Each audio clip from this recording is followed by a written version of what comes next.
Let me take you back to that moment. It's etched in my memory like a scar. I stood there clutching my purse as Mr. Alden loomed over me, his lips curled into a sneer. "This isn't a place for people like you," he said, each word sharp as broken glass. My heart raced, pounding so hard I thought it might burst through my chest. The other salespeople glanced at me with pity or amusement. I couldn't tell which stung more. They didn't know why I was there, only that I looked out of place in my simple clothes and worn shoes. But what they didn't see, the foundation checks tucked safely inside my bag, the dreams I carried for my sister, was far greater than anything their showroom could display. I wanted to shout, to defend myself, but shame rooted me to the spot. As the door slammed shut behind me, I felt smaller than ever before. Who did they think they were, judging me without knowing my story? And who was I to let them get away with it? If you want to find out how this humble maid turned the tables on arrogance and proved her worth in ways no one saw coming, don't miss a single chapter. Subscribe now. You won't regret following a tale of resilience, redemption, and revenge served icy cold. Trust me, you'll cheer by the end. Let me tell you a little about myself and the people who shaped this story. I'm Clara, just Clara. No fancy titles, no grand entrances. I've spent most of my life scrubbing floors, folding laundry, and finding joy in the small things. The smell of fresh coffee brewing, the sound of laughter from the kids at the foundation where I volunteer. My hands are rough, but they've built something meaningful, a place where children with disabilities can feel seen, loved, and valued. That's what matters to me more than anything else. Then there's Elias, my husband. He's not like the men you read about in fairy tales, sweeping women off their feet with roses and poetry. No, Elias is quiet, steady, and observant. The kind of man who notices when your shoulders sag under invisible weight. But don't let his calm demeanor fool you. Beneath that gentle exterior lies a storm ready to unleash if someone he loves is wronged. When I came home humiliated after my encounter at the dealership, Elias didn't say much at first. He just listened, his jaw tightening as I recounted every cutting word Alden had thrown my way. And then, without saying a word, I saw the fire ignite in his eyes. It wasn't anger for himself, it was for me, for how they dismissed me so carelessly. And then, there's Alden. Oh, Alden. The sales manager exuded arrogance like cologne, drenching everyone around him in its suffocating scent. Tall, impeccably dressed, and always wearing that smug grin, he strutted through the showroom like it was his kingdom. His disdain for anyone who didn't fit his idea of worthy oozed out of every pore. To him, I was nothing, a speck of dust on his polished floor.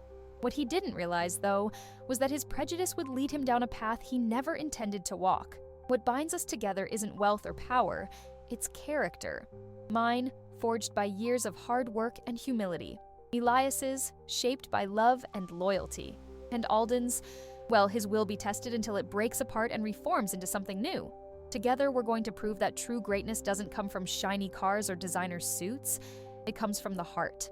The moment I stepped into that showroom, it felt like walking into another world, one where people like me didn't belong. The air was cool, almost too cold, brushing against my skin like an unwelcome reminder of how out of place I was. Everything gleamed under the bright clinical lights, spotless marble floors reflecting rows of cars so shiny they looked liquid, as though one touch might send ripples across their flawless surfaces. The smell hit me next. Leather and polish, rich but suffocating, clinging to my clothes like a perfume I couldn't wash off. Behind every glass wall stood these machines of luxury, each more extravagant than the last. Sleek lines, chrome accents, and tires blacker than midnight. They seemed less like vehicles and more like trophies meant to flaunt wealth I could barely comprehend. The hum of quiet conversations filled the space, punctuated by the occasional click of heels on the hard floor or the soft whir of automatic doors sliding open and shut. It wasn't just a car dealership. It was a temple for those who worshipped at the altar of success, measured in price tags and prestige. But beneath all that shine, there was something colder, something hollow. The staff moved with practiced ease, their smiles sharp but distant, like actors reciting lines without meaning them.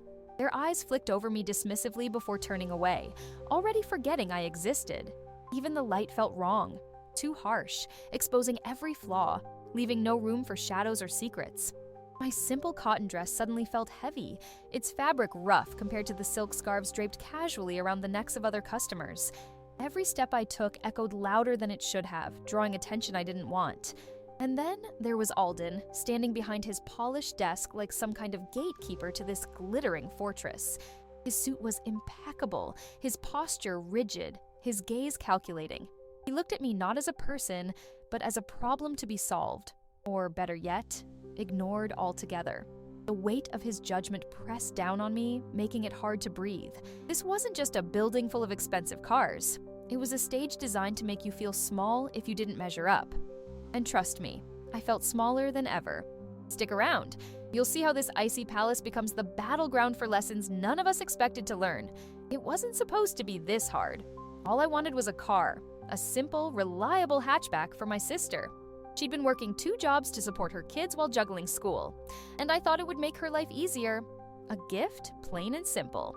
But nothing about that day turned out the way I imagined. When I walked into the showroom, clutching my purse like a lifeline, I didn't expect warmth or kindness. I knew I didn't look like the kind of customer they rolled out the red carpet for. My hands were rough from scrubbing floors, and my clothes were clean but worn. Nothing fancy, just practical. Still, I held my head high because I had every right to be there. Money doesn't care what you wear when it's tucked safely in your bag, ready to change someone else's life. But Alden saw none of that. To him, I wasn't a potential buyer.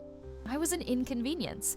The moment his eyes landed on me, I felt the shift in the air, the subtle dismissal that said louder than words, "You don't belong here." He gave me a once-over so quick it might as well have been a slap. His lips curled into that smug smile he probably practiced in the mirror. And then he spoke, the first blow. "Can I help you?" Not kindly, not curiously, mockingly, like he already knew the answer. I swallowed my pride and nodded. "Yes, actually. I'm looking for something small, affordable, maybe a hatchback." Even as the words left my mouth, I could see his patience evaporating. He tilted his head slightly, studying me like I was some strange creature who'd wandered into his pristine world by accident. Then came the second blow. "This isn't really a place for people like you," he said, each word deliberate, cutting deeper than any knife ever could. People like me. What did that even mean? Poor, uneducated, invisible? I wanted to argue, to tell him exactly who I was. The founder of a foundation helping children with disabilities, a woman who worked tirelessly to give others hope. But the lump in my throat wouldn't let me speak. Instead, I stood there, frozen, as humiliation burned hot across my cheeks. The final blow came when he gestured toward the door, polite but firm. "Perhaps another dealership would suit your needs better." Suit my needs? As if buying a car for my sister was some frivolous whim instead of a heartfelt gesture meant to ease her burden. The audacity of him, to judge me without knowing anything about me, to dismiss me so casually, left me shaking with anger and shame. As the automatic doors slid shut behind me, sealing me out of his shiny fortress, I realized this wasn't just about a car anymore. It was about respect, or the lack of it. About being seen, truly seen, beyond the surface. Alden's prejudice wasn't just insulting, it was dehumanizing. And though I tried to push it aside, telling myself his opinion didn't matter, the sting lingered. Deep down, I knew this wasn't over. How could it be? When someone treats you like you're worthless, it plants a seed of doubt that whispers, what if they're right? That night, lying awake beside Elias, I replayed the scene over and over in my mind. Every glance, every word, every insult cut fresh again. But more than that, I wrestled with a question that refused to leave me alone. Should I let Alden win? Or should I show him, and everyone like him, that true worth has nothing to do with appearances? If you've ever felt invisible, judged, or underestimated, you'll understand why this fight became personal. That night, I couldn't sleep. Every time I closed my eyes, Alden's sneer flashed in my mind, his words replaying on an endless loop. "This isn't a place for people like you." The phrase clawed at me, gnawing away at the edges of my confidence. Who did he think he was to decide where I belonged? But worse than his disdain was the doubt it stirred inside me, the tiny voice whispering that maybe, just maybe, he was right. The next morning, Elias noticed something was wrong before I even said a word. He has this uncanny ability to read me, like a book he's memorized cover to cover. Over breakfast, he set down his coffee mug and gave me that steady look of his, the one that says, "Tell me everything." So I did. I spilled it all. The cold reception, the condescending tone, the way Alden had practically shoved me out the door. With each detail, I saw Elias's expression shift from concern to quiet fury. "You didn't deserve that," he said finally, his voice low but firm. "No one does." I nodded, tears pricking my eyes despite my best efforts to hold them back. "I know, but what can I do about it? It's not like I can change how he sees me." Elias leaned back in his chair, folding his arms across his chest. For a long moment, he didn't say anything. Then he stood up, grabbed his keys, and looked at me with determination burning in his eyes. "Let's go." "Go where?" I asked, confused. "To the dealership," he replied simply. "You've got a right to be there, Clara. And if Alden doesn't see that, we'll make sure he understands." My stomach churned at the thought. Confrontation wasn't my style. I'd always preferred to avoid conflict, to let things slide off my back like water. But something about Elias's resolve made me hesitate. Maybe it wasn't just about me anymore. Maybe it was about standing up for everyone who'd ever been treated the way Alden had treated me. When we arrived at the showroom, heads turned immediately. Not because of me. No, I still blended into the background, but because of Elias. He stepped out of our car like a king surveying his kingdom, commanding attention without trying. His tailored suit fit him perfectly, exuding power and authority. As he strode toward the entrance, I hurried to keep up, feeling smaller than ever. Inside, Alden spotted us almost instantly. His face paled when he recognized me, then flushed red as his gaze landed on Elias. Clearly he hadn't expected reinforcements. "Mr. Alden," Elias began, his voice calm but carrying an edge that silenced the room. "This is my wife, Clara. Perhaps you remember her?" Alden stammered, clearly flustered. Of course. Welcome back. How may I assist you today?" Elias raised an eyebrow, unimpressed by the sudden charm offensive. "She came here yesterday looking to buy a car. She told me how you treated her." "Is that true?" For a second, Alden looked like a deer caught in headlights. Then he started sputtering excuses, claiming he'd misunderstood, that he'd never meant to offend. But Elias cut him off with a single raised hand. "Save it," he said sharply. "What's done is done. Now here's what's going to happen. You're going to apologize, not just to Clara, but to everyone you dismissed because of their appearance. And starting tomorrow, you'll volunteer at the foundation she runs. 6 months, no exceptions." The room went utterly silent. Even I was stunned. Volunteering at the foundation? That was punishment? Yet as Alden opened his mouth to protest, Elias fixed him with a glare so icy it could freeze fire. "Unless you'd prefer I call your manager and explain why one of your clients walked away humiliated, and why potential donors might hear about it too." Defeated, Alden nodded, his shoulders slumping in resignation. For the first time, I saw fear flicker in his eyes. Fear of losing control, of being exposed for the snob he truly was. As much as part of me wanted to gloat, another part felt uneasy. This wasn't supposed to be about revenge. It was about teaching him a lesson. But would forcing him to volunteer really change anything, or would it only make him resentful? Elias must have sensed my hesitation because he turned to me, his expression softening. "Clara," he said gently, "this isn't just for you. It's for everyone he's judged unfairly. Sometimes the only way to learn empathy is to live it."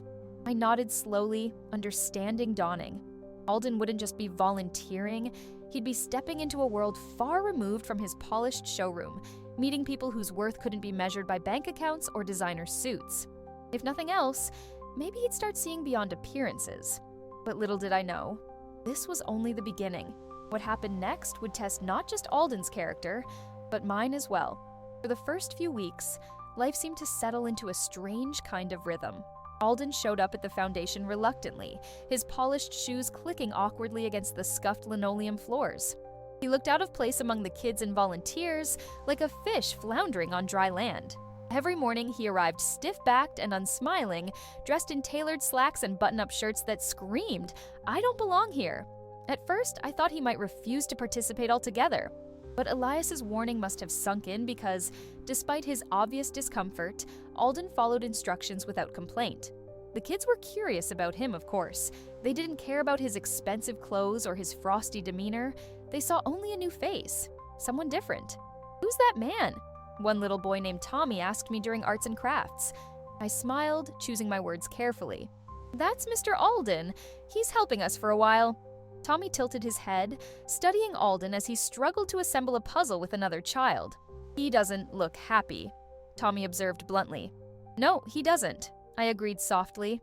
"But maybe we can change that." And slowly, so slowly, it seemed like we were making progress. Alden began pitching in more willingly, even if his movements still carried an air of forced politeness. One afternoon, I caught him kneeling beside a girl named Lily, patiently guiding her hands as she painted a picture of a rainbow. Her laughter bubbled through the room, bright and infectious, and for the briefest moment, I saw something flicker across Alden's face. Something softer, something almost human. It gave me hope. Maybe this punishment wasn't just about retribution after all. Maybe it could be transformative for both Alden and the Foundation. The staff started warming up to him too, offering small smiles and words of encouragement when he got things right. Even I found myself softening, letting go of some of the resentment I'd carried since our encounter at the dealership. Elias noticed the shift as well. One evening, over dinner, he raised an eyebrow at me. "You seem lighter," he said, "like a weight's been lifted." I nodded, stirring my soup thoughtfully. I think Alden's starting to understand. He's not perfect, but he's trying. And the kids are teaching him things he never expected to learn. "It's good to see," Elias replied, his tone warm with pride. "Sometimes people need to step outside their worlds to see what really matters." For a while, it felt like we'd turned a corner. Alden wasn't exactly cheerful, but he no longer bristled at every task or muttered under his breath about wasted time. The tension between us eased, replaced by a fragile sort of truce. I allowed myself to believe that the worst was behind us, that Alden's transformation would continue smoothly, paving the way for healing and growth. But peace, as I've learned many times before, is often fleeting. Beneath the surface of this newfound calm, cracks began to form. Alden's patience wore thin during challenging moments, especially when dealing with children who required extra attention. His frustration simmered quietly, bubbling over in sharp comments or exasperated sighs. Volunteers exchanged uneasy glances, unsure whether to address his behavior or give him space to adjust.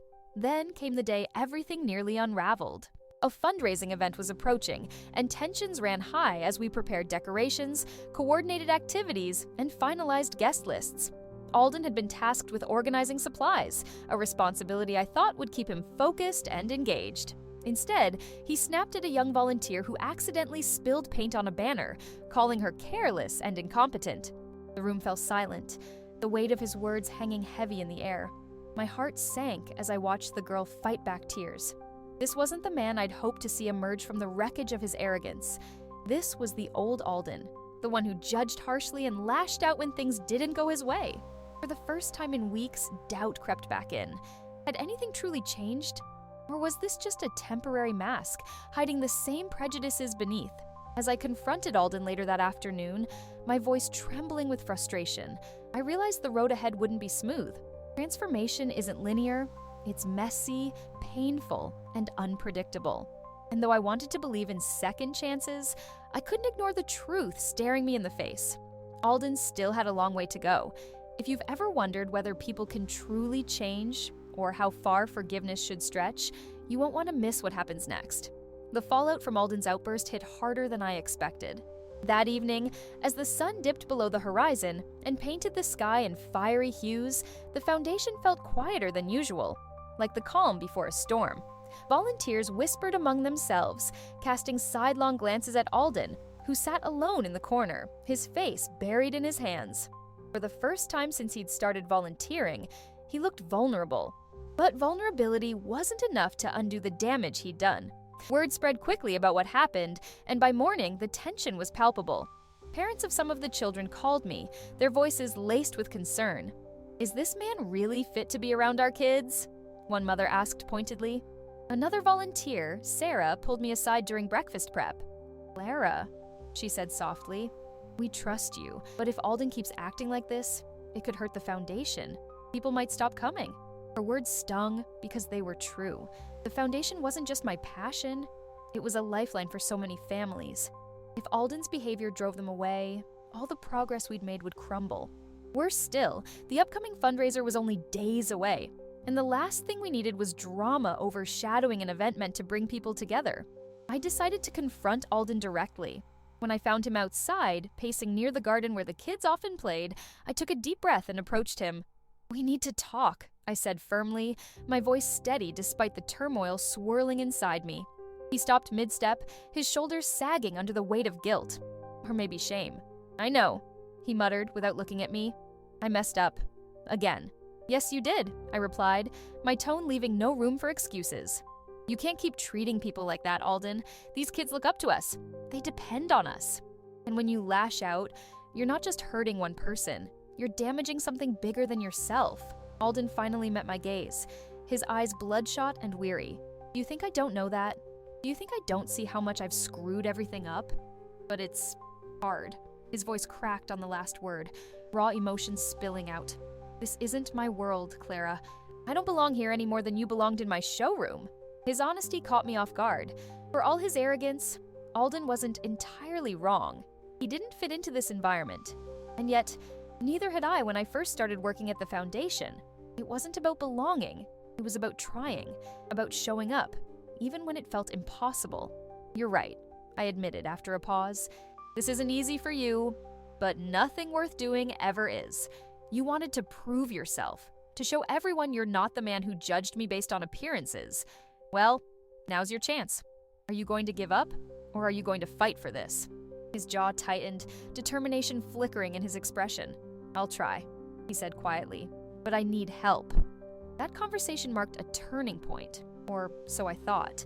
Over the next few days, Alden threw himself into preparations for the fundraiser with renewed energy. He stayed late to organize supplies, practiced speeches with me until his delivery improved, and even spent time bonding with the kids. Slowly, the volunteers began to soften toward him again, encouraged by his efforts. Even Sarah gave him a tentative smile when he thanked her for her patience. But just as hope started to bloom, disaster struck. 2 days before the event, someone vandalized the foundation. Spray painted across the front doors were ugly words: fakes, liars, hypocrites. My stomach churned as I stared at the graffiti, my mind racing. Who would do this? And why now? Then came the anonymous letter. A single sheet of paper slipped under the door. "A rich snob pretending to care won't fool anyone," it read. The handwriting was shaky, angry. It didn't take long to piece things together. Whoever wrote it blamed Alden for ruining the foundation's reputation. Panic rippled through the staff and volunteers. Calls poured in from worried parents, questioning whether the fundraiser should go ahead. Doubt crept into every corner of the building, threatening to unravel months of hard work. Elias arrived shortly after I received the letter, his face grim as he read it over my shoulder. "What do you want to do?" he asked gently. "I don't know," I admitted, tears blurring my vision. "If we cancel, it'll feel like giving up. But if we push forward, we risk losing everything." Elias placed a reassuring hand on my shoulder. "Then let's find a way to turn this around. Together." As we worked late into the night, cleaning the graffiti and drafting statements to reassure donors, I couldn't shake the feeling that this crisis wasn't just about vandalism, it was a test. For Alden, for the foundation, and for me. Could we rise above hatred and fear, or would we let bitterness win? The morning after the vandalism, the foundation felt like a house of cards teetering on the edge of collapse. Volunteers whispered anxiously in corners, parents hesitated to drop off their kids, and even the children seemed quieter than usual, sensing the tension in the air. Worst of all was Alden. He arrived early that day, his face pale and drawn, dark circles under his eyes betraying a sleepless night. When he saw the graffiti still faintly visible despite our scrubbing, his shoulders slumped as if the weight of it pressed down solely on him. "This is my fault," he muttered, staring at the smeared paint. His voice was hollow, stripped of its usual arrogance. If I hadn't come here, if I hadn't caused so much trouble, none of this would have happened. I wanted to argue, to tell him he wasn't entirely to blame, but the truth was harder to deny. The anonymous letter had singled him out, painting him as a fraud who didn't belong. Whether or not he deserved that label, the damage was done. People were scared. Trust, once broken, isn't easily repaired. By midday, things grew worse. A local news crew showed up unannounced, tipped off by someone about the vandalism. Their cameras rolled as they interviewed volunteers and passers-by, asking pointed questions. Is the foundation struggling financially? Are there internal conflicts? Each word felt like another nail in our coffin. One volunteer, visibly shaken, admitted on camera that morale had been low lately, a comment sure to make headlines the next morning. Elias pulled me aside during a rare quiet moment. "You need to decide what's most important right now," he said, his tone urgent but calm. "Do you protect the foundation's reputation at all costs, or do you confront this head-on and risk everything?" His question stopped me cold. Protecting the foundation meant shielding it from further scrutiny, and that included Alden. If we distanced ourselves from him, blamed him publicly for the chaos, it might save us. But doing so would mean abandoning him when he needed guidance the most. On the other hand, standing by him could alienate donors and families who already doubted us. It was a moral dilemma with no easy answer.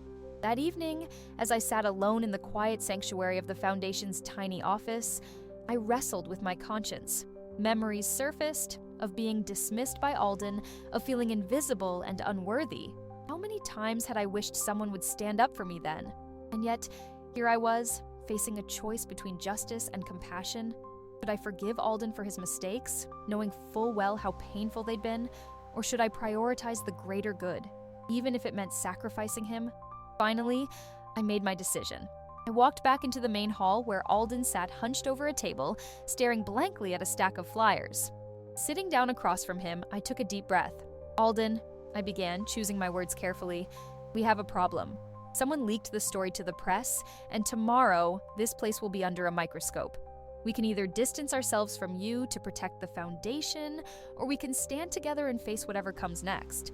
Either way, it's your call." His head snapped up, surprise flashing in his eyes. "My call?" he echoed, incredulous. "Why are you giving me a choice? After everything I've done, you should cut me loose." "Because everyone deserves a chance to prove themselves," I replied softly. "Even you." For a long moment, Alden didn't speak. Then, slowly, he nodded. "If distancing myself saves this place, then do it.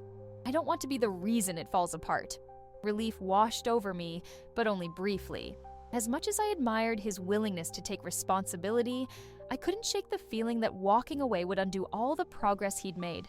This wasn't just about saving the Foundation. It was about teaching Alden and everyone watching that redemption requires effort, not retreat. "No," I said firmly, surprising even myself, "we're not cutting you loose, not now. If we run from this, we'll lose more than money or trust. We'll lose integrity. And without that, none of this matters." Alden stared at me, stunned. For the first time since I'd met him, I saw gratitude flicker in his expression. Gratitude and resolve. The next morning, armed with a plan, we faced the reporters together. Alden stepped forward, microphone in hand, and spoke honestly about his mistakes, his growth, and his commitment to making amends. His voice trembled at first, but as he continued, it grew stronger. By the end, even the skeptical journalists looked moved. But the real test came later that afternoon when an angry parent stormed into the Foundation, demanding answers. "How can we trust you?" she demanded, glaring at both Alden and me. "What guarantee do we have that this won't happen again?" Her question hung heavy in the air. There were no guarantees. Not really. All we could offer was honesty, effort, and hope. And sometimes, that's enough. The days leading up to the fundraiser felt like walking a tightrope over jagged rocks. Every step forward came with the risk of falling, and every decision carried consequences that could either save us or destroy everything we'd worked for. The media coverage had spread faster than wildfire, painting the Foundation and Alden in shades of gray that made it hard for people to see clearly. Some praised our transparency, others condemned us as desperate attention seekers. Either way, the pressure mounted, pressing down on all of us until breathing felt like an effort. Alden tried his best to stay composed, but I could see the cracks forming beneath his polished exterior. Late nights became his norm, spent rehearsing speeches, practicing introductions, and triple-checking every detail of the event. He poured himself into preparations with a fervor that bordered on obsession, yet no matter how much he did, doubt lingered in his eyes. One evening, after hours of going over guest lists and seating arrangements, he finally broke. "What if this isn't enough?" he asked, his voice barely above a whisper. We were sitting in the dimly lit office, surrounded by piles of papers and half-empty coffee cups. What if they still hate me? What if I ruin everything? I set down my pen and looked at him squarely. "You're not going to ruin anything," I said firmly. though my own stomach churned with anxiety. But you need to stop thinking about yourself right now. This isn't just your redemption, it's about the kids, the families, and everyone who depends on this place. So whatever happens tomorrow, you focus on them, not you. He nodded slowly, absorbing my words, but the fear didn't leave his face. It wasn't just self-doubt gnawing at him, it was the weight of expectations. The fundraiser wasn't just an event anymore, it was a reckoning. If it succeeded, we might salvage the foundation's reputation. If it failed, well, none of us dared to think about that. Then came the final blow, the one that turned tension into outright panic. Early Friday morning, just hours before the doors were set to open, we discovered a major problem. The caterer had canceled. A last-minute mix-up, or perhaps sabotage, left us without food for 200 guests. My heart sank as I stared at the empty delivery bay, imagining the chaos that would ensue if we didn't fix this immediately. Elias arrived within minutes of my frantic call, already dialing numbers and making calls. "We'll figure it out," he assured me, though even his usual calm demeanor seemed strained. Together, we scrambled to find alternatives, calling every restaurant and catering service within a 50-mile radius, but each lead ended in disappointment. By noon, with only 4 hours left until the event began, despair crept in like a shadow. That's when Alden surprised us all. Without saying a word, he disappeared for nearly an hour, returning with a hastily scribbled list of names and phone numbers. "These are contacts from work," he explained, handing the paper to me. "They owe me favors. Let me make some calls." For once, no one questioned him. We were too desperate to care where the help came from. Miraculously, his connections paid off. Within an hour, a local chef agreed to prepare a scaled-down menu using ingredients they had on hand. It wouldn't be perfect, but it would keep our guests fed and give us a fighting chance to pull this off. As the afternoon wore on, the urgency intensified. Volunteers buzzed around like bees, setting up tables, arranging flowers, and testing microphones. Every task felt monumental, every delay catastrophic. When the first guests started arriving, dressed in their finest attire, I plastered on a smile and greeted them warmly, trying to mask the storm raging inside me. But then came the moment I'd been dreading. A group of skeptical donors approached Alden during cocktail hour, peppering him with questions about his role at the foundation. Their tone was polite but probing, designed to expose any weakness. Alden faltered at first, stumbling over his answers, but then something shifted. He straightened his posture, locked eyes with the most vocal critic, and spoke with quiet conviction. "I'm not here to pretend I'm a hero," he admitted, his voice steady despite the tremor of nerves. "I came here because I needed to learn humility. And what I've learned is that these kids, they're the real heroes. They fight battles every day that most of us can't imagine. If I can do anything to support them, then I'll spend the rest of my life trying." Silence followed his words, heavy and charged. Then, slowly, one of the donors nodded. "Fair enough," she said simply, before turning to admire a nearby art display created by the children. Relief flooded through me. But there was no time to celebrate. We weren't out of the woods yet. By the time dinner was served, the atmosphere had shifted. Conversations buzzed with genuine interest, donations began rolling in, and even the makeshift menu earned compliments. For a brief moment, it felt like we'd weathered the storm. But storms have a way of returning when you least expect it. As Alden prepared to deliver his closing remarks, a man stepped onto the stage uninvited. A rival businessman with a grudge against Elias. His presence sent a ripple of unease through the crowd, and his smirk promised trouble. The moment the man stepped onto the stage, everything seemed to freeze. His suit was immaculate, his smile razor-sharp, and his eyes gleamed with a dangerous mix of malice and satisfaction. I didn't recognize him at first. He wasn't someone I'd ever met. But Elias stiffened beside me, his jaw tightening as if he'd been punched in the gut. "Alden," the man began, his voice smooth but laced with venom. "Isn't this touching? A leopard trying to change its spots." He turned to face the audience, spreading his arms wide like a performer basking in applause that never came. But let's not kid ourselves, shall we? This isn't about charity, it's about damage control. Whispers rippled through the crowd, confusion and suspicion swirling like storm clouds. My heart raced as I glanced at Alden, who stood frozen behind the podium, gripping it so tightly his knuckles turned white. The confidence he'd mustered earlier was crumbling under the weight of this unexpected attack. "Who are you?" I demanded, stepping forward before anyone else could react. My voice wavered slightly, betraying my nerves, but I forced myself to meet his cold gaze head-on. "And what gives you the right to interrupt?" He smirked, clearly enjoying the chaos he was sowing. "Clara, isn't it? Or should I say Mrs. Elias Grayson?" His tone dripped with mockery as he emphasized Elias's name. "You've done well for yourself, haven't you? Trading aprons for pearls, playing the part of the humble maid while your billionaire husband pulls strings behind the scenes." Gasps erupted from the audience. Some heads swiveled toward me, others toward Elias, their expressions ranging from shock to disbelief. The room felt smaller all of a sudden, the air thick with tension. It was as though every secret we'd tried to keep hidden had been dragged into the light and twisted into something ugly. "This is ridiculous," Alden finally managed, his voice strained but defiant. "Whatever vendetta you have against me or us has nothing to do with these kids or the Foundation.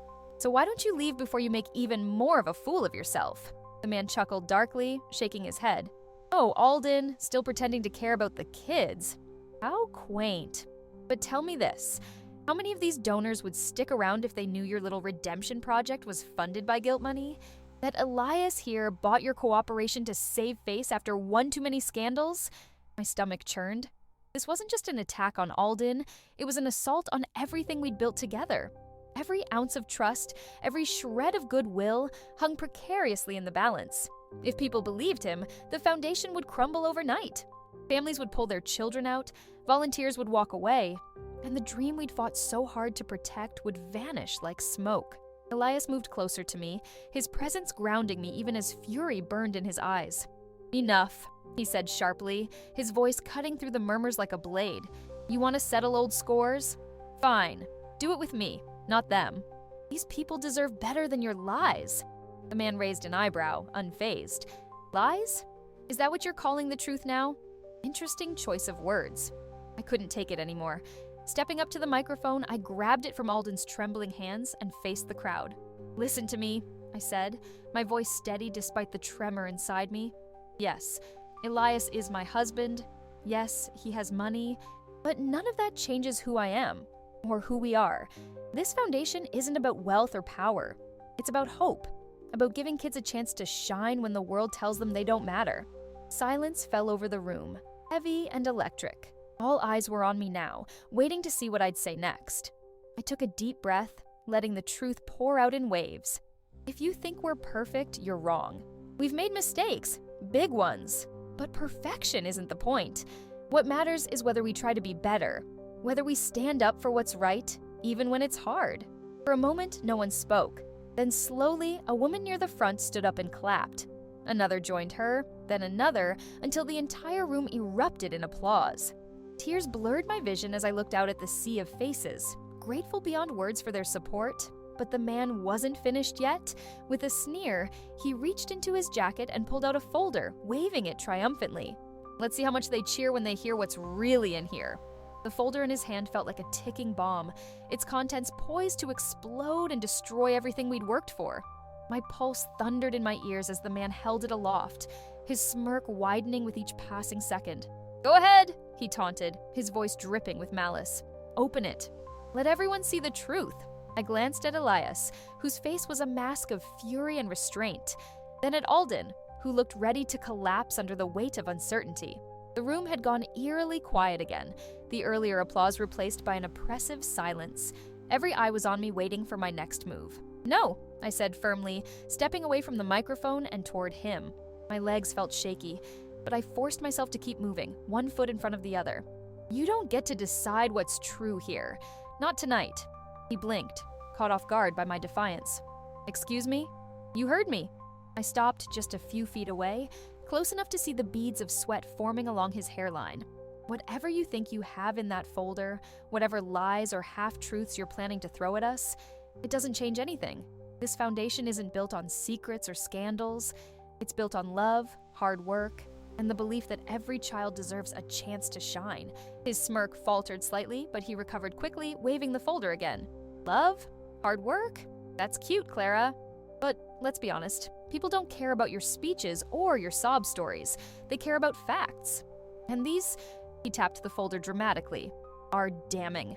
Before he could open it, Alden stepped forward, his voice stronger than I'd ever heard it. "Then show them," he challenged, his tone steady despite the tremor in his hands. Show them whatever you've got, because running away won't fix this. You came here to tear us down, didn't you? So go ahead. Do your worst." The tension in the room ratcheted up another notch, thick enough to choke on. The man hesitated, clearly unprepared for Alden's sudden boldness. For a moment, I thought he might back down, but then his lips curled into a cruel smile. "Fine," he spat, flipping open the folder. "Let's start with this little gem. Elias Grayson's company has been funneling funds into offshore accounts for years.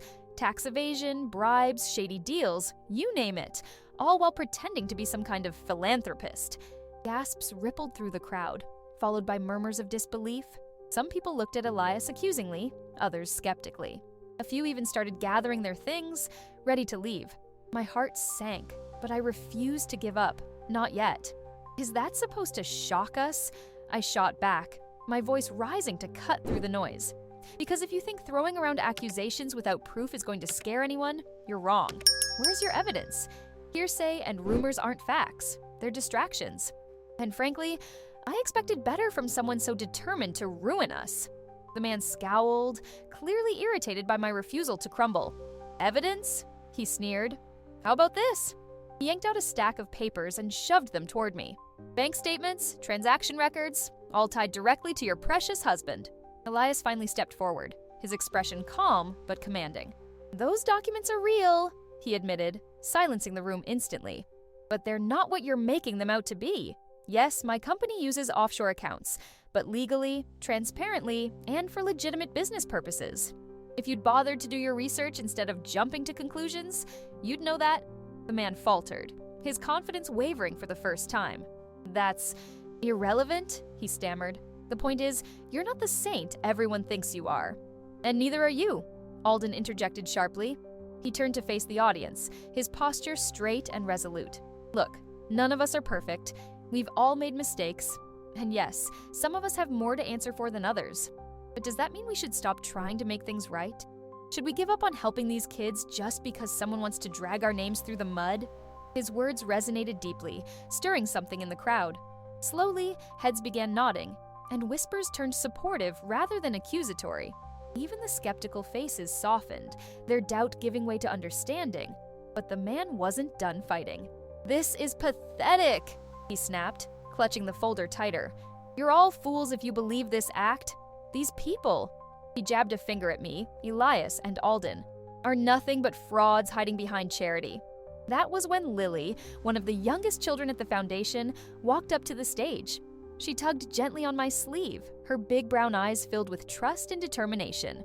"Clara," she whispered loudly enough for everyone to hear, "tell him we're not fake." Her innocence cut through the tension like sunlight breaking through clouds. I knelt down beside her, smiling softly.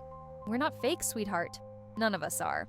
Then, standing up, I addressed the man one final time. "If you want to judge us, fine. But don't ignore the truth staring you in the face. These kids, they're real. Their struggles, their dreams, their smiles, they're real. And that's worth more than any folder full of lies." For a long moment, no one spoke. The man stared at Lily, then at the crowd, before letting the folder slip from his grasp. Defeated, he turned and walked off the stage, disappearing into the night. As the man disappeared into the shadows, the room erupted in applause. Slow at first, then growing louder and more heartfelt. It was as if the collective weight of fear and doubt had lifted, replaced by a shared sense of triumph. But just as I thought the night couldn't get any more unpredictable, something happened that none of us saw coming. Elias stepped up to the microphone, his expression calm but resolute. "Thank you all for staying," he began, his deep voice cutting through the lingering murmurs. "This evening has been challenging, to say the least. But there's one thing I need to clarify before we move forward." My stomach tightened. What could he possibly have left to say? Hadn't we already weathered enough storms for one night? "I want to address what was said about my company," Elias continued, meeting the eyes of those still skeptical. "Yes, the accusations were baseless, but they weren't entirely unfounded." Gasps rippled through the crowd, and even Alden shot him a startled glance. "For years," Elias admitted, his tone steady yet vulnerable, "I operated under the belief that success meant doing whatever it took to win, ethically or otherwise. There were decisions I made, corners I cut, that I'm not proud of. But when Clara came into my life, she taught me something far more valuable than wealth: integrity. He paused, taking a deep breath before continuing. So tonight, in front of all of you, I'm pledging 50% of my personal assets to this foundation, not as charity, but as penance. Because true greatness isn't measured by how much you accumulate, but by how much you give back. The room fell silent again, the kind of silence that feels heavy with emotion. Then, slowly, someone started clapping. Another joined in, then another, until the entire hall roared with approval. Tears pricked my eyes as I looked at Elias, overwhelmed by his courage and humility. This wasn't just a gesture, it was a declaration of who he wanted to be. But the surprises didn't end there. As the applause died down, Alden approached the microphone, his face pale but determined. "There's something I need to say too," he began, his voice trembling slightly. "When I first came here, I didn't believe in this place, or in myself. I thought I was being punished, forced into something meaningless. But these kids, they changed me. They showed me what real strength looks like." He turned to face the audience, his gaze unwavering. "Starting today, I'm stepping down from my position at the dealership. From now on, I'll dedicate myself fully to this foundation. Not because I have to, but because I want to. These kids deserve someone who truly cares, and I intend to be that person." The reaction was instantaneous. Cheers erupted, louder and more enthusiastic than before. Even the skeptics seemed won over, their earlier doubts melting away in the face of such raw sincerity. For the first time that evening, the atmosphere felt genuinely celebratory, as though we'd crossed some invisible threshold together. Later, as the event wound down and guests began to leave, Lily tugged on my hand once more. "Clara," she said softly, her voice filled with wonder, "does this mean we're safe now?" I knelt down beside her, brushing a strand of hair from her face. "Yes, sweetheart," I replied, smiling through tears. "We're safe, and we're going to keep fighting for you, for all of you." That night, as Elias and I walked home hand in hand, I realized something profound. Life rarely goes according to plan, but sometimes the unexpected twists are exactly what we need. We'd face judgment, betrayal, and fear, but in doing so, we'd discovered strength, unity, and purpose. If you've ever wondered whether people can truly change, or how far forgiveness and resilience can take you, you won't want to miss what happens next. Subscribe now to follow this unforgettable journey of heart, hope, and transformation. Trust me, the best is yet to come. That night, as the foundation's doors closed behind us and the echoes of applause faded into silence, I found myself standing alone in the quiet sanctuary of our tiny office. The room was dimly lit, the air still heavy with the scent of fresh paint from earlier repairs. My hands trembled slightly as I packed away leftover materials, flyers, pens, and a stray roll of tape, but it wasn't exhaustion that made my knees feel weak. It was something deeper, something I hadn't fully confronted until now. You see, for years, I'd carried this invisible weight, a constant ache of doubt that whispered I wasn't enough. Not smart enough, not polished enough, not worthy enough to stand beside people like Elias or hold my ground against someone like Alden. That day at the dealership had reopened old wounds, reminding me how easily the world could dismiss someone who didn't fit its narrow mold. And though I'd tried to bury those feelings under layers of determination and grit, they lingered, gnawing at my confidence whenever I least expected it. But tonight, something inside me shifted. As I replayed the events of the evening, the accusations, the applause, the raw honesty, I realized I wasn't the same woman who'd walked out of that showroom humiliated and defeated. Somewhere along the way, I'd found my voice. Not because I suddenly became fearless, but because I stopped letting fear define me. Elias found me there, leaning against the desk with tears streaming down my face. "Clara," he said softly, his tone laced with concern. "What's wrong?"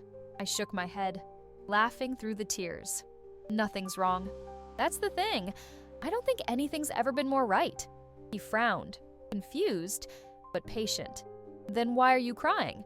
"Because I finally understand," I replied, wiping my cheeks with trembling fingers. "All this time, I've been so scared of being seen as less than wealthy, less than educated, less than perfect. But none of that matters. What matters is what I do with what I have. And tonight, I proved to myself that I'm stronger than I thought." Elias smiled, pulling me into his arms. "You always were," he murmured. It just took the rest of us a while to catch up. His words brought another wave of emotion, but this time, it felt lighter, like releasing a burden I'd carried for far too long. For the first time, I allowed myself to believe them, to believe in myself. The next morning, as sunlight streamed through the windows and painted golden streaks across the foundation's freshly cleaned floors, I greeted the kids with a smile brighter than usual. They noticed immediately, their curious eyes lighting up with questions. "Are you happy today?" Tommy asked, tilting his head like a little owl. "Yes," I said, simply, ruffling his hair. "I am." And I meant it. The doubts that had haunted me for so long no longer held power over me. I'd faced judgment, stood up to cruelty, and weathered storms that would have broken me months ago. Yet here I was, still standing, still fighting, still believing in the goodness of people despite everything. Alden arrived later that afternoon, looking more determined than ever. Gone was the arrogance, replaced by a quiet humility that suited him better. Together, we reviewed plans for new programs, brainstormed ideas for outreach, and discussed ways to make the foundation even stronger. Watching him interact with the kids, I saw glimpses of the man he was becoming, not the one he'd been. He wasn't perfect, not yet, but he was trying. And sometimes, trying is all it takes. As the days turned into weeks, life at the foundation settled into a rhythm both familiar and renewed. Families returned, volunteers stayed committed, and donations poured in, not out of pity, but out of genuine support. Even the media coverage shifted, focusing less on scandal and more on hope. We weren't just surviving, we were thriving. But the biggest change was within me. I no longer felt small when I looked in the mirror or walked into a room full of strangers. Instead, I saw strength, resilience, purpose. I understood now that true greatness doesn't come from titles or wealth. It comes from how you treat others and how you rise after falling. One evening, as I sat on the porch watching the sunset, Elias joined me, handing me a cup of tea. "Penny for your thoughts?" he asked, his voice warm. "I was thinking about how much has changed," I admitted. "Not just here, but inside me. I used to think I needed to prove myself, to the world, to Alden, even to you. But now I know I don't have to prove anything to anyone. I'm exactly where I'm supposed to be." Elias nodded, squeezing my hand. "And that's the most beautiful part of all this.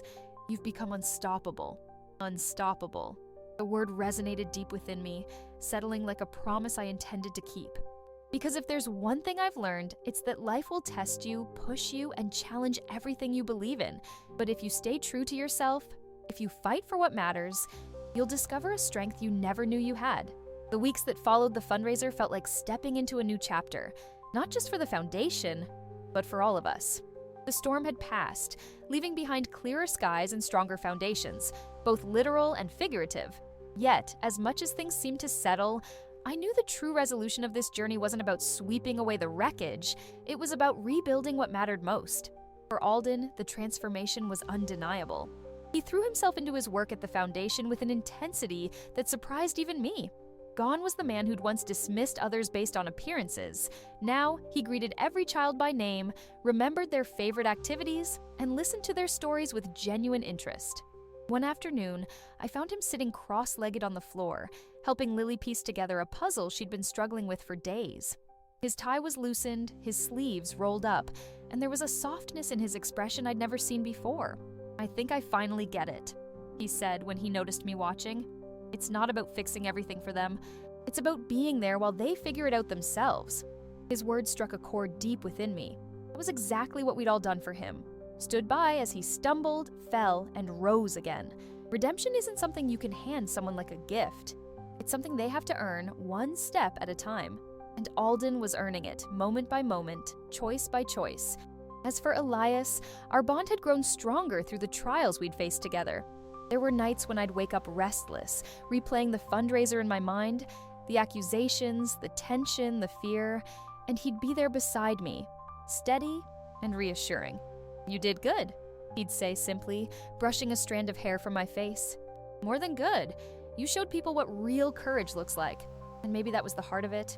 Courage hadn't come easily to me, standing up to Alden's prejudice, confronting the man who sought to tear us down, and facing my own insecurities.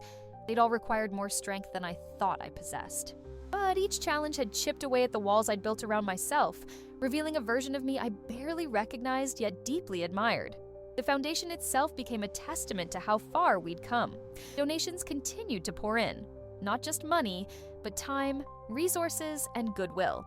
Local businesses offered support, volunteers doubled in number, and families returned with renewed trust. Even the graffiti on the doors, which we'd scrubbed clean after the vandalism, seemed symbolic now, a scar that told a story of resilience rather than defeat. But perhaps the most profound resolution came during a quiet moment one Saturday morning.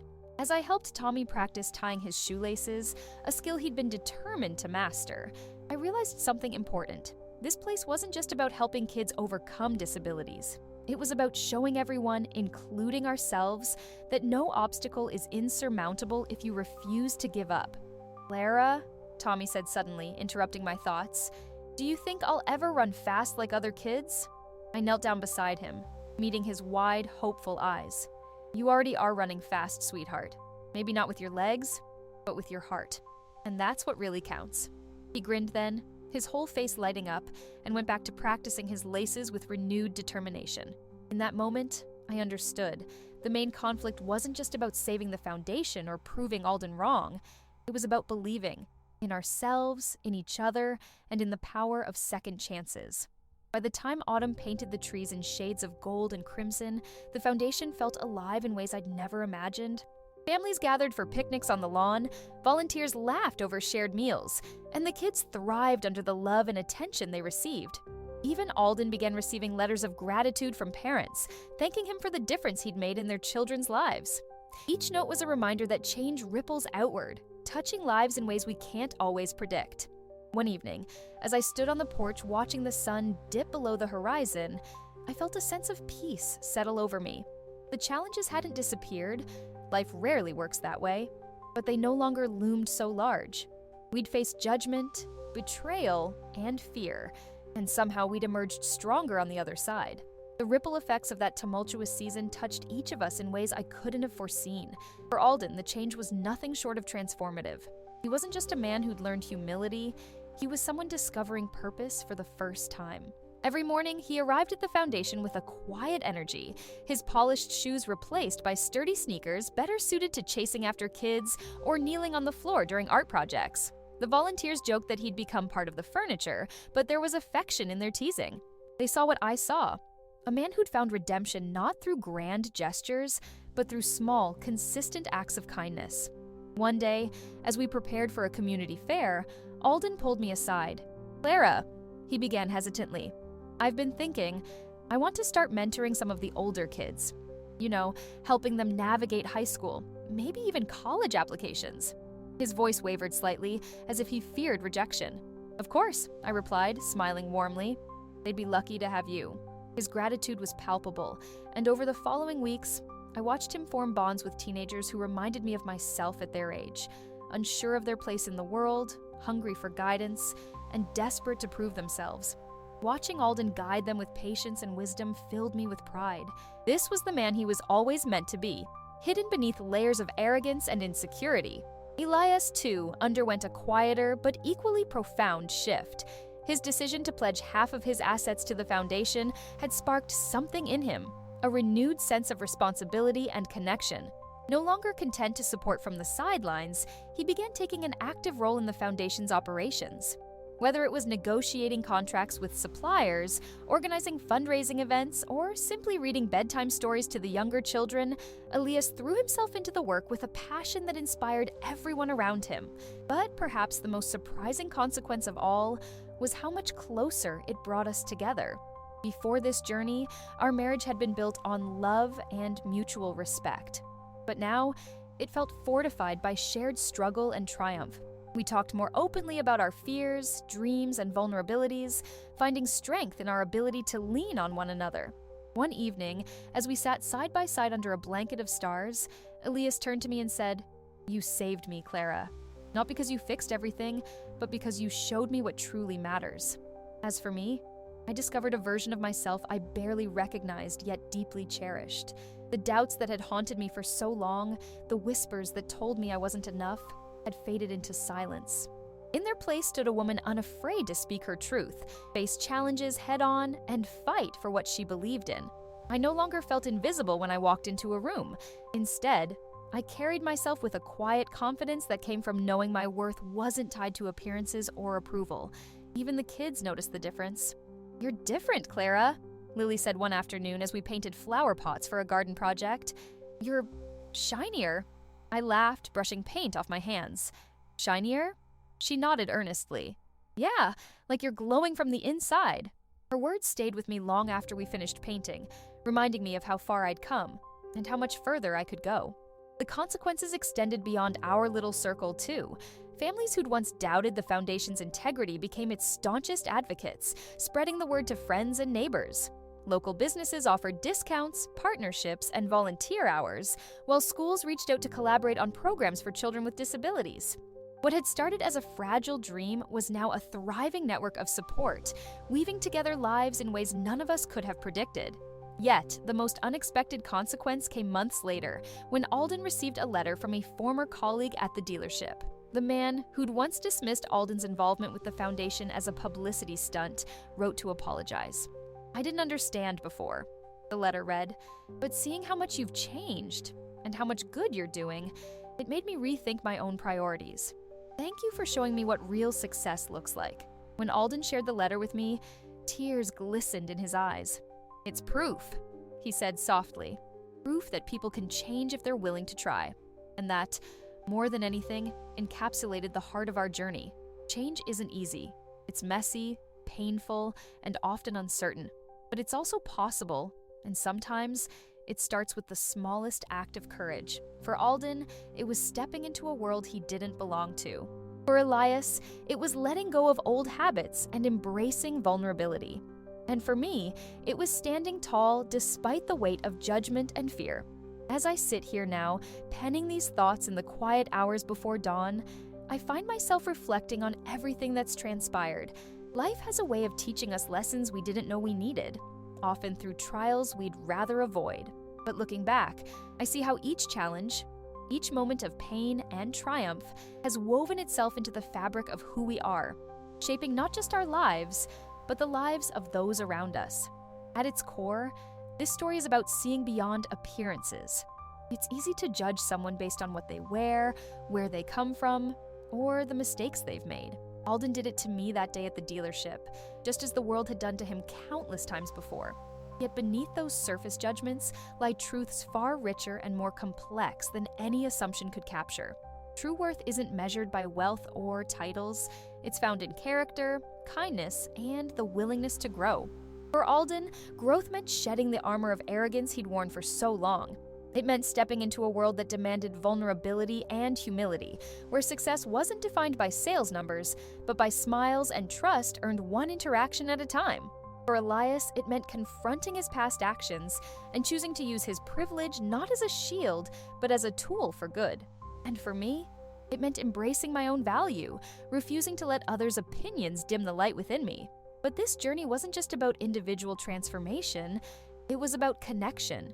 Every act of empathy, every gesture of understanding, created ripples that reached farther than we ever imagined. When Alden knelt beside Lily to help her paint, when Elias stood up to defend us against baseless accusations, when I chose forgiveness over resentment, we weren't just changing ourselves, we were planting seeds of hope in others. Those seeds took root, growing into something beautiful, a community united not by perfection, but by purpose. The foundation became a living testament to that purpose. It wasn't just a place where kids learned new skills or families found support. It was a sanctuary where people discovered their own strength. Parents saw their children thrive despite challenges that once seemed insurmountable. Volunteers realized they had gifts to share that went far beyond what they initially thought possible. Even skeptics who doubted us walked away with a newfound belief in the power of second chances. And isn't that what life is ultimately about? Second chances for ourselves, for others, for the world. Too often, we cling to our judgments, afraid to let go because it feels safer to keep people at arm's length. But safety doesn't lead to growth. Growth comes from taking risks, from extending grace even when it's hard, and from believing that everyone deserves an opportunity to shine. One of the most profound moments came during a conversation with Tommy, the little boy determined to tie his shoelaces. After weeks of practice, he finally managed it on his own, beaming with pride as he showed me his handiwork. "I did it!" he exclaimed, jumping up and down. Yes, you did, I replied, kneeling to meet his eye level. And do you know why? Because you never gave up. His grin widened, and in that instant, I saw the universal truth of our journey. Resilience isn't about never falling, it's about getting back up every time you do. That lesson applies to all of us, no matter where we start or how far we have to go. Looking ahead, I know there will be more challenges. The road won't always be smooth, and there will be days when doubt creeps back in. But I also know this: we're stronger together. The foundation isn't just a building, it's a reminder that greatness lies not in what we achieve alone, but in how we lift each other up. So, as I close this chapter, I carry with me the knowledge that true greatness isn't loud or flashy. It's quiet, steady, and rooted in love. It's in the way Alden listens to a child's story, the way Elias holds my hand during uncertain times, and the way I stand tall despite the weight of judgment. These small acts may not make headlines, but they change the world in ways that matter most.